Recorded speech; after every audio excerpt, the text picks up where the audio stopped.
Hey guys, Paul from Ashen. It is new comic book day for the week of July 27th, and we're going to get started right now. This episode brought to you by Paul and Tim Do a Thing, and also Campfire Ashes. We do a lot of stuff. Links to the description down below. Check out the newest podcast on this channel or wherever you find your podcast stuff. Alright guys, it's Tim from Team Ashen. Paul and Tim Do a Thing. Capes and Scowls. What else do I do? The comic book store. That's the building we're in. That's funny. Let's talk about these trades, huh? We've got The Flash. This is volume 16. Isn't that the most impressive thing you've ever seen? Yeah. A comic book that rebooted in, like, what was it, 2016, 2018? When did they do the rebirth? Still going. This is my pick. This is the best book ever because it did it. It broke all the molds, all the comic stereotypes. It got to volume 16. I don't want to talk about anything else. Just didn't stop at 10 and yeah, no, it kept going. Isn't that wild? it's odd. It's oddly exciting. Gunslinger Spawn. This is the first one. And how many issues are in this? Oh, 6 for $10. You can't beat that. That's a good deal. We reviewed issue 1. It was weird. Suicide Squad. This is that most recent run. Oh, this is actually issues 7 through 15, so this is the second half of it. Oh yeah, volume 2. My thumb was on it. Superman, the City of Tomorrow. This is that big, is this an Ed McGuinness art? Who is this? Why, you've got all these writers and you don't have jerks. Oh. Doug Monk. No, yeah, you know what? It doesn't matter. Superman book. D&D at the spine of the world. Oh no, the world's spine. What does that mean, Paul? You're a D&D. You are a D&D. I have no idea. I guess the world has a spine. We should probably look after that. Zatanna, the jewel of the graveyard. Whoa. I like that they do these young adult books and get younger readers and kids and whatnot into comics that way. Ghost Cage. This is weird as hell, and I love everything about it. And I really like Dragata's art style. It is only issues 1 to 3, but they're oversized issues, so if you see that and you're like, that's why. Supergirl, Woman of Tomorrow. This is Tom King. I like the art in this. The art's really cool. It's that Bill Quiz, Everly, I just want to say Elvis Presley. I don't know. We got the comic book lesson. This is cool. This is a graphic novel teaching you how to make graphic novels. It's actually the second book in a series. The other one was the drawing lesson. I can barely see it from here, but it looks very similar. I got my nephew the other one. I'll be getting him this one. Spoilers. And Bolero. This book weird, but if you like sci-fi weird, just straight up weird, this book is certainly for you. Just a strange book. This was also an oversized book, so. And finally, we have volume 1 of Cates and Otley's Hulk, which is also weird. A lot of weird books coming out right now, I guess, Paul. But I like this one. This one's super strange. I love anytime Ryan Otley can draw just violence. He's so good at it. He was the artist on Invincible, and I thought, it's at Marvel, they'll tone it down. No, the violence is awful extreme violence. So, there you are. First up, we have Gambit, issue number 1. Chris Claremont is back.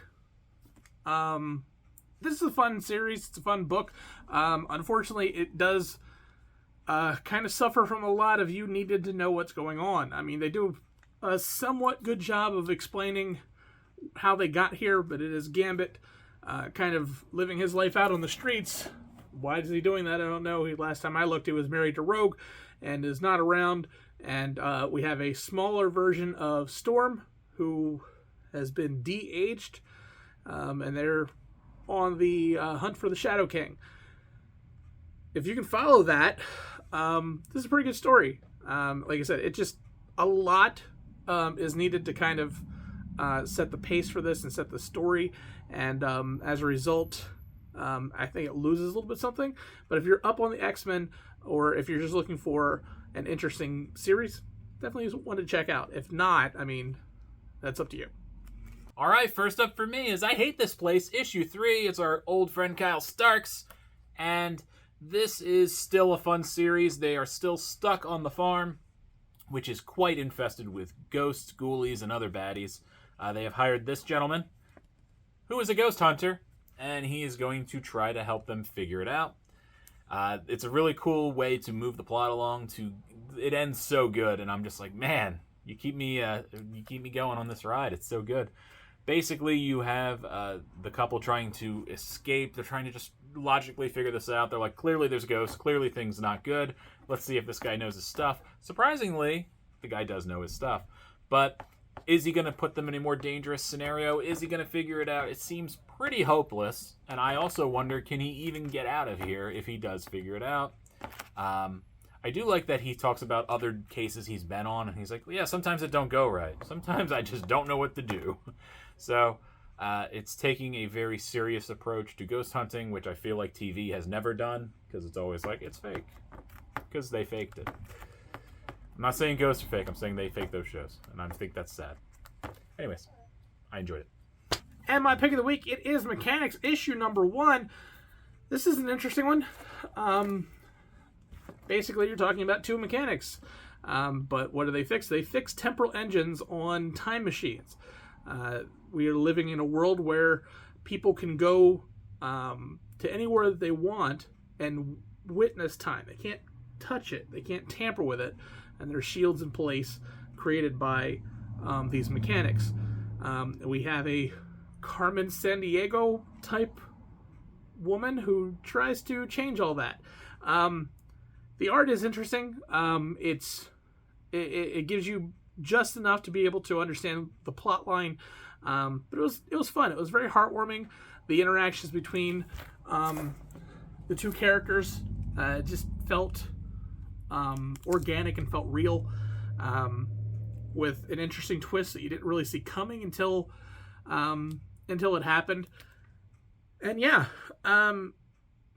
it's just a fun new story, one that I haven't read before, which is always nice when it's just like, oh yeah, I've read this before, or this is something that we're used to. This wasn't. It felt new and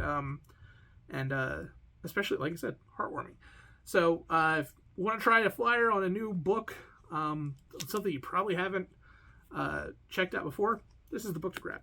All right, time for my pick of the week. Paul, do you know what my Paul of the week is? Paul, do you know what my Paul of the week is? I'm always your Paul of the week. Not this week. It's Paul Sorvino. Wow. Oh, rest in peace. He's dead. I do know this one, technically. You do, because I said, I gotta do this. It's not Trail of Fire. It's not Table of Hell. Yeah, so we're putting the books up, and he's like, what is this book called? Because he can't figure out the death metal-y looking font. It's Cradle of Filth, issue number 1. I had to read this for a couple of reasons. One, the band's fine, but all these rock band themed books are coming out. I'm just like, are these any good? Can they be good? I don't even know. This one was really good. I assume these are just stories based off of recent lyrics and whatnot. You can correct me down below in the comments if I'm wrong about that. But the story was super good. It's 2 stories, and the first one focuses on a succubus who is trying to figure out her role in hell. She's basically just gathering souls for the older demons. She's like, this is bullshit. She has a plan. It's really kind of clever because she's like, man, if I was just like a little prettier, I could seduce Lucifer and I could kill him and I could do this and I could do that. And I'm like, that's a pretty cool take. She eventually figures out ways to increase her odds, I guess I'll say, without spoiling that whole story. Your second story involves a knight who is trying to, single-handedly by himself, take back a castle from someone who has overthrown it many moons ago. Very cool story. Very graphic, of course, with some knights, fighting and whatnot. Interesting story. I did enjoy the story. I actually like that I wasn't quite sure where it was going to go. I mean, you think it's probably this, and it kind of was, but it also kind of wasn't. So if you like different stories and just, I don't know about the other ones. I know there's an Evanescence one, there's a Disturbed one. I assume they're just stories based off lyrics, and this one was super good, so I enjoyed it. The art, creepy. This is the art in the succubus story. Yeah, check it out. Also, if you watch Paul and Tim do a thing, I made Paul listen to Cradle of Filth. It didn't go well. So that's fun. Okay, bye. Alright, guys, that is it. Thank you for checking this out. Thank you for sticking with us. Thank you to everyone who has checked out Campfire Ashes, which is Paul's podcast. I enjoyed it. There's 2 episodes up as of this recording. There will be many more to come. Paul's a beast when it comes to writing, which is ironic because all his stories are about beasts of some nature or whatnot. Paul, give me a spoiler for next week's. What's coming out? Well, it'll be this week. What's coming out Friday? Give me a spoiler. Give me a sneak peek. What can you tell me? Give me a word. Give me a phrase as to what is coming out. Because this week is Paul. They alternate, him and Justina. You remember Justina? She's very nice. Wings and horns. Wings and horns, everybody. Tip your waiters and waitresses.